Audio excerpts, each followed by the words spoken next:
कर्नाटक में कांग्रेस ने बम्पर जीत हासिल की है।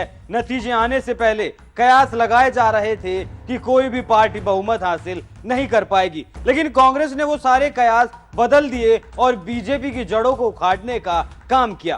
कांग्रेस जिन वादों के दम पर कर्नाटक की सत्ता पर काबिज हुई है, क्या आपको पता है कि उन रेवड़ियों से कर्नाटक के खजाने पर कितना बोझ पड़ने वाला है? और जब बोझ कर्नाटक के खजाने पर पड़ेगा तो जनता पर भी पड़ना लाजमी है। आज बात उसी पर करेंगे। नमस्कार, एनएमएफ न्यूज देख रहे हैं आप, मैं हूं आपके साथ अभिषेक पुंडिल। बीजेपी जिस वक्त कर्नाटक की सत्ता में थी तो बीजेपी ने कर्नाटक के खजाने को भरने का काम किया था। मतलब टैक्स कलेक्शन का जो उसे टारगेट दिया गया था, उसने उससे भी ज्यादा टैक्स का कलेक्शन किया था, वो भी तय वक्त से करीब 3 महीने पहले। लेकिन कांग्रेस ने जो फ्री का जाल फेंका है, उससे कर्नाटक के खजाने में भारी सेंधमारी होने वाली है और वो सेंधमारी होगी 62,000 करोड़ रुपए की। 62,000 करोड़ का मतलब है उसके कुल बजट का 20%। कांग्रेस इस बात को जानती है, अगर वो 20% बजट फ्री की रेवड़ियां बांटने में लगा देगी तो जाहिर सी बात है विकास में कटौती को करना पड़ेगा, जो उसी जनता को झेलना पड़ेगा जो इन फ्री की रेवड़ियों का सेवन करेगी। कांग्रेस का जो घोषणा पत्र है उसमें लुभावने वादों की झड़ी है, वो भी आपको बताऊंगा, लेकिन पहले समझिए गुणागणित क्या कहता है। कांग्रेस ने कहा था कि सत्ता में आते ही वादे पूरे कर दिए जाएंगे। 5 वायदे हम पहले दिन पहली कैबिनेट मीटिंग में पूरे करने जा रहे हैं। 5 ವಾಯ್ದೆಗಳು 5 ಗ್ಯಾರಂಟಿಗಳನ್ನ ನಾವು ಕರ್ನಾಟಕ ಜನತೆಗೆ ಕೊಡ್ತಾ ಇದ್ದೀವಿ. और ये शुरुआत है, ಇದು ಬರೀ ಒಂದು ಶುರುವಾತ್, ಇದು ಮೊದಲೇ ಹೆಜ್ಜೆ. पहले दिन ये 5 काम हो जाएंगे।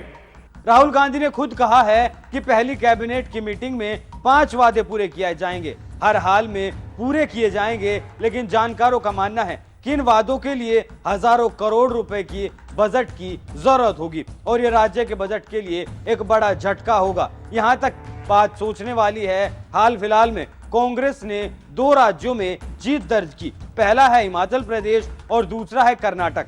हिमाचल की अगर बात की जाए तो वहां कांग्रेस ने वादा किया था कि अगर कांग्रेस प्रदेश की सत्ता में आती है तो वो पुरानी पेंशन की बहाली करेगी। पुरानी पेंशन बहाली एक चिंता का विषय है और इस बात को तमाम आर्थिक विश्लेषक कह चुके हैं। खुद पूर्व प्रधानमंत्री मनमोहन सिंह भी इस स्कीम का विरोध कर चुके हैं, लेकिन बावजूद इसके भी कांग्रेस ने हिमाचल की जनता को उस वादे में उलझाने का काम किया। पुरानी पेंशन बहाली से हिमाचल के बजट को गहरा धक्का लगेगा, इस बात को कांग्रेस जानती थी, फिर भी उसने ऐसा किया।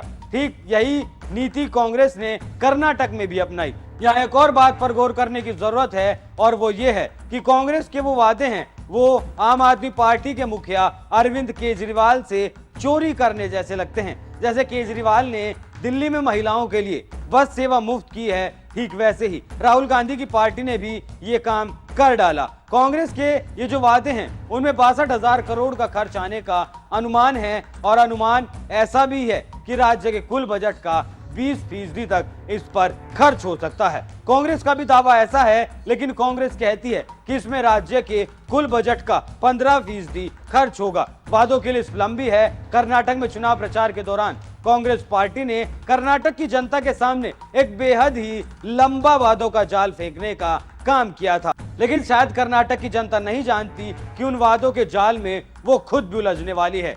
कांग्रेस ने कहा था कि अगर कांग्रेस की सरकार बनती है तो जनता को गृह ज्योति योजना के तहत 200 यूनिट मुफ्त बिजली दी जाएगी। इसके साथ ही गृह लक्ष्मी योजना के तहत हर परिवार की प्रमुख महिला को हर महीने 2,000 रुपए दिए जाएंगे। अन्ना भाग्य योजना में बीपीएल कार्ड धारक परिवारों को 10 किलो अनाज मुफ्त मिलेगा।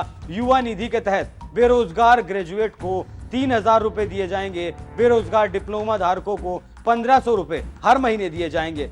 इन वादों में महिलाओं की फ्री बस यात्रा करने का भी एक वादा शामिल है। ये सभी बेनिफिट दूसरे वादों के अलावा हैं। इन दूसरे वादों में डीप सी फिशिंग के लिए हर साल 500 लीटर टैक्स फ्री डीजल और बंदी के दौरान सभी मछुआरों को लोन पीरियड अलाउंस के तौर पर 6,000 रुपए जैसे वादे भी शामिल हैं।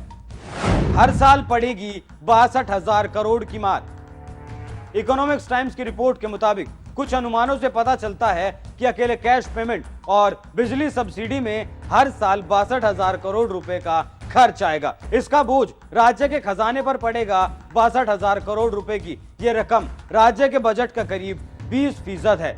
वादों को पूरा करने पर फ्रीबीज पर खर्च होने वाली रकम पिछले वित्त वर्ष में राजस्व के घाटे जितनी है। कर्नाटक के 2023-2024 के बजट में 2022-2023 के लिए राजस्व घाटे का अनुमान 60,581 करोड़ रुपए था। कांग्रेस महासचिव रणदीप सुरजेवाला का कहना है कि इन वादों को पूरा करने पर बहुत ज्यादा बोझ नहीं आएगा। राज्य के बजट का ये फ्रीबीज 15% से ज्यादा नहीं होगा। इसके अलावा उन्होंने अगले 5 साल के दौरान बजट का आकार बढ़ने का अनुमान जाहिर किया था। मतलब ये लोग पहले ही मानकर चल रहे हैं कि बजट का आकार बढ़ेगा, वो इस खर्चे को एडजस्ट कर लिया जाएगा। लेकिन ये बस एक अनुमान है, बढ़ेगा या नहीं वो अलग बात है। अच्छा, कांग्रेस इस बात को भी जानती है कि बीजेपी का टैक्स कलेक्शन ज्यादा है, इसलिए वो इस खर्चे को निभा पाएंगे। लेकिन सवाल ये भी है कि क्या कांग्रेस बीजेपी के जितना टैक्स कलेक्शन कर पाएगी? अगर कर पाएगी तो कुछ हो पाएगा। बीजेपी भी अपना टैक्स कलेक्शन जानती थी,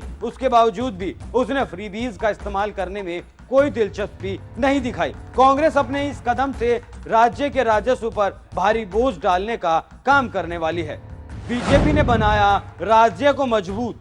कर्नाटक ने मजबूत रेवेन्यू ग्रोथ दर्ज की है और ये है बीजेपी के शासन के दौरान। सत्ता से बाहर जा रही बीजेपी सरकार ने रेवेन्यू सरप्लस बजट पेश किया था। तमाम बड़े राज्यों में कर्नाटक का जीएसटी कलेक्शन में ग्रोथ रेट सबसे ज्यादा था। 2022-23 के लिए रेवेन्यू कलेक्शन टारगेट 72,000 करोड़ रुपए रखा गया था, लेकिन जनवरी तक 83,010 करोड़ रुपए का रेवेन्यू कलेक्शन कर लिया गया था। इसमें जीएसटी कंपनसेशन की रकम को शामिल नहीं किया गया था। यह रकम बजट अनुमान से 15% ज्यादा थी। इस आंकड़े से समझिए बीजेपी ने 15% ज्यादा का रेवेन्यू दिया, लेकिन कांग्रेस उस रेवेन्यू से भी ज्यादा खर्च करने का वादा कर चुकी है। अब कांग्रेस के इस कदम से कर्नाटक के विकास की दर कितनी धीमी होगी वो तो देखने वाली बात होगी। उसका पता तो तब चल पाएगा जब कांग्रेस सत्ता संभाल लेगी,